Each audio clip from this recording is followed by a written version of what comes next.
ওরা চাইলে বলটা বাড়িতেও নিয়ে যেতে পারতো, কারণ আমি আমার 3 পয়েন্ট নিয়ে নিয়েছি। জোসেফ মরিনহোর এই উক্তিটি আপনারা অবশ্যই শুনে থাকবেন। তবে 2022 বিশ্বকাপে জাপানি কথাটি একটু বেশি সিরিয়াসলি নিয়ে নিয়েছিল। ওয়েলকাম টু ডে 12 অফ 48, যেখানে আমি এবং আমার নেক্সট মিনিট দল কথা বলবো বিশ্বকাপের 48টি দলের 48টি গল নিয়ে নিয়েছিল। 2022 বিশ্বকাপ গ্রুপ অফ ডেথ, গ্রুপ ই। যে গ্রুপে ছিল জাপান, জার্মানি, স্পেন এবং কোস্টারিকা। জার্মানির বিপক্ষে জাপানের পজিশন ছিল মাত্র 26% এবং স্পেনের বিপক্ষে ছিল মাত্র 18%। পুরো ম্যাচ প্রতিপক্ষের নিয়ন্ত্রণে, কিন্তু পয়েন্ট সম্পূর্ণটাই জাপানের পকেটে। বল না রেখে স্পেন এবং জার্মানির সাথে ম্যাচ জিতে 6 পয়েন্ট নিয়ে বেরিয়ে যায় স্যামুরাই ব্লু।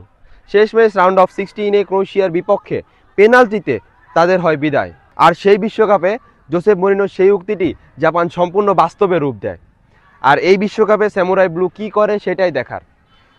এবং নেক্সট মিনিটকে ফলো করে রাখুন, কারণ গল্প এখনো অনেক বাকি।